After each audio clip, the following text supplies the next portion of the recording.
አሁን የሶፎንያስን ስልክ ለሞክረው ነው ሰርቶ ምላሽ እናገኛለን ወይስ እንዴት ነው የሚሆነው?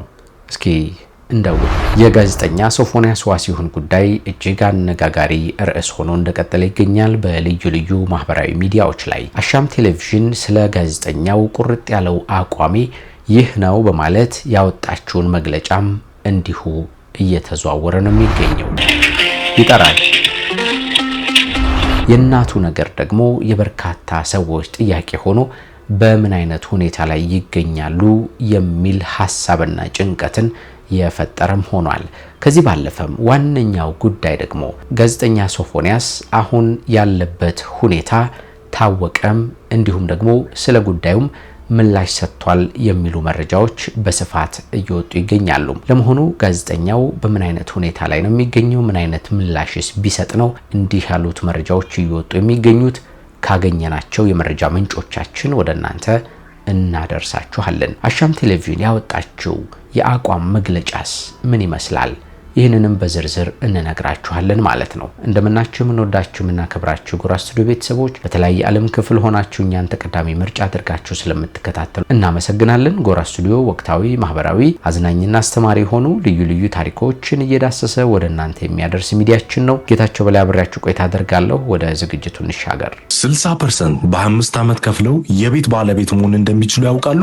እርሶ 40% በ4 ዓመት ውስጥ መክፈል ከቻሉ ቀሪውን ክፍያ በ25 ዓመት የሚከፍሉበትን መንገድ አመቻችተናል።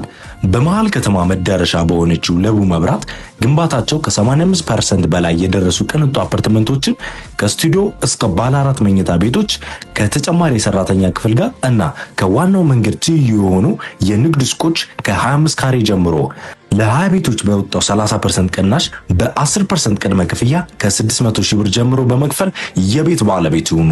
ታዲያ እነዚህ ቅንጡ ቤቶች ሊጠናቀቁ ጥቂት ቀናት ብቻ ስለቀረው ፈጥነው ታች ባለው ስልክ ይደውሉልን። ዲኤምሲ ሪል ስቴት።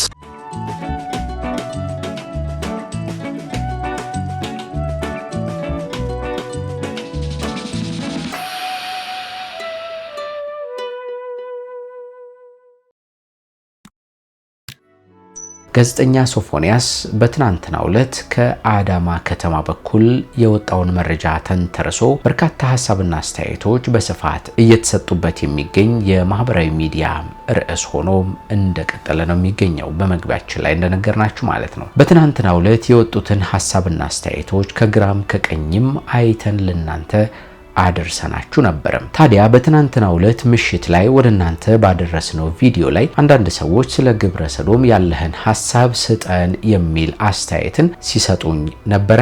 እኔም ያለኝን አቋም እነግራችኋለሁ። እንግዲህ እኔ ካደኩበት ማህበረሰብ አንጻር ከባህሌ፣ ከሃይማኖቴ እንዲሁም ከማንነቴና ከሞራሌም ጭምር አንጻር ግብረ ሰዶማዊነትን በግልጽ የምቃወም ሰው ነኝ። ስለዚህ ይህንን ጉዳይ በግልጽ ከሚቃወሙ ሰዎች መካከል አንዱ ሆኜ የምቀጥል መሆኑን ልነግራችሁ እፈልጋለሁ። ስለዚህ ያለኝ አቋም ይህና ይህ ብቻ እንደሆነ ልነግራችሁ እፈልጋለሁ። ለማንኛውም የአሻም ቴሌቪዥንን መግለጫ ከማየታችን በፊት ሶፎንያስ አሁን ያለበትን ሁኔታ የሚገልጹትን መረጃዎች ከመናገራችን በፊት እስኪ የሶፎንያስን ስልክ ለምን ሞክረን እኛው ራሳችን በቀጥታ ለማውራት አንሞክርም የሚል ሐሳብ መጣልኝና እስኪ ልደውልለት። እሺ አሁን የሶፎንያስን ስልክ ለሞክረው ነው ሰርቶ ምላሽ እናገኛለን ወይስ እንዴት ነው የሚሆነው? እስኪ እንደውል።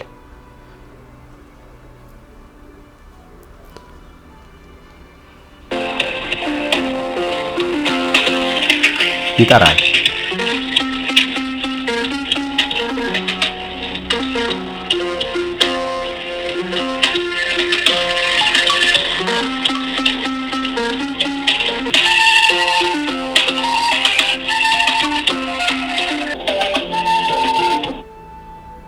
የደወሉላቸው ደንበኛ እባክዎ ትንሽ ቆይተው ይሞክሩ። እንደሰማችሁት ነው እንግዲህ አሁን የደወልንበት ምክንያት በተለያዩ ማህበራዊ ሚዲያዎች ላይ በስፋት ስለሱ እየተዘዋወረ ስለሚገኘው ጉዳይ እንደምናልባት ምላሽ ቢሰጠን የወጣቱን ነገሮች በትክክል መጠየቅ ስላለብን በተወሰነ መንገድ ቢያስረዳን የሚል ሐሳብ ነበር። ግን ምላሽ የሚሰጥ አይደለም፣ ስልኩ አይነሳም ማለት ነው።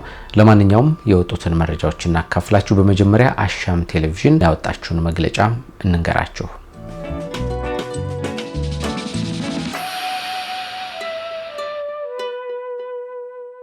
ከአሻም ሚዲያ ትሬዲንግ አክሲዮን ማህበር ወቅታዊ ጉዳይ ላይ የተሰጠ መግለጫ ይላል መረጃው። ድርጅታችን አሻም ሚዲያ ትሬዲንግ አክሲዮን ማህበር ጋዜጠኛ ሶፎንያስ ዋሲሁን በኮንትራት ውል በዜና አቅራቢነት እንዲሁም በቅርቡ በጣቢያችን ሶፊ ሾው ሲል በሰየመው የመዝናኛ ዝግጅት በአሻም ቴሌቪዥንና በዩቲዩብ ገጽ እያዘጋጀ ሲያቀርብ እንደነበር ይታወቃል ይላል መረጃው። ይህ በሆነበት ከትናንት ህዳር 29 ቀን 2018 ዓ.ም ጀምሮ በተለያዩ ማህበራዊ ሚዲያ አማራጮች ስለ ጋዜጠኛው ከኢትዮጵያዊነት ባህል፣ ወግ እንዲሁም ሃይማኖት ያፈነገጠ ተግባር ሲፈጽም የሚያሳይ መረጃ በድምጽ በጽሁፍና በተንቀሳቃሽ ምስል ጭምር ሲዘዋወር ተመልክተናል ይላል የአሻም ቴሌቪዥን መግለጫም። አሻም ይህንኑ በማህበራዊ ሚዲያ ስለ ጋዜጠኛው የተሰራጨውን መረጃ ተከትላም ስለተሰራጨበት መረጃ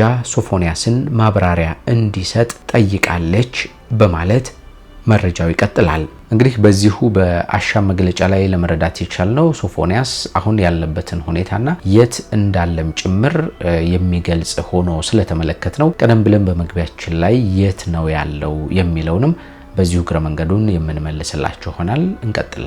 በዚህም ይላል የአሻም መረጃም፣ በዚህም ሶፎንያስ አሁን ራሴን ለማስተካከል ለማከም ጸበል ገብቻለሁ የሚል አጭር ምላሽ ከመስጠት ውጪ ተጨማሪ ያለው ነገር የለም በማለት ነው የተቀመጠው መረጃው። እንግዲህ በዚች አጭር በሆነች መልእክት ላይ ከአሻም ቴሌቪዥን መረጃ ለመረዳት የቻልነው ሶፎንያስ ወደ ጸበል ገብቶ ጸበል ቦታ ላይ እንደሚገኝና በአሁኑ ሰዓት ደግሞ ራሴን ለማከም እየሞከርኩኝ ነው የምገኘው የሚል ምላሽ ስለመስጠቱ ነው። ያው ዝርዝር ነገር ባይኖረውም ግን አሁን ያለበትን ሁኔታ የት እንዳለ በግልጽ የሚያስረዳም ይመስለኛል አጭሩ መልእክት። ለማንኛውም የአሻም የአቋም መግለጫ ይቀጥላል። ስለሆነም አሻም ሚዲያ ትሬዲንግ አክሲዮን ማህበር የኢትዮጵያን ባህልና ወግ እንዲሁም የህብረተሰቡን እሴትና ሃይማኖት ያከበረም የምትመራበት ኤዲቶሪያል አላት ይላል። ይሁን እንጂ ጋዜጠኛው የሚዲያውን ኤዲቶሪያልም ሆነ የማህበረሰቡን እምነት፣ እሴት፣ ወግ፣ ባህል፣ ሃይማኖት የሚጻረር ተግባር ተሰራጭቶበት በመመልከቷም እጅጉን እያዘነች ድርጊቱም የሚዲያ ተቋሙን የማይወክል ይልቁንም በጽኑ የምናወግዘው መሆኑን ለውድ ተመልካቾቻችንና ተከታዮቻችን ለመግለጽ እንወዳለን ብላለች። ከዚህም በተጨማሪ አሻም ሚዲያ ትሬዲንግ አክሲዮን ማህበር ጋዜጠኛ ሶፎንያስ ዋሲሁን በፈጸመው ከባድ የማህበረሰባዊ እሴትና ኤዲቶሪያል ጥሰት ጭምር የነበራትን የሥራ ውል ከዛሬ ህዳር 30 ቀን 2018 ዓ.ም ጀምሮ ማቋረጧን ለመግለጽ ትወዳለች በማለት አሻም መግለጫዋን በእንዲህ ያለ መንገድ ልካልናለች።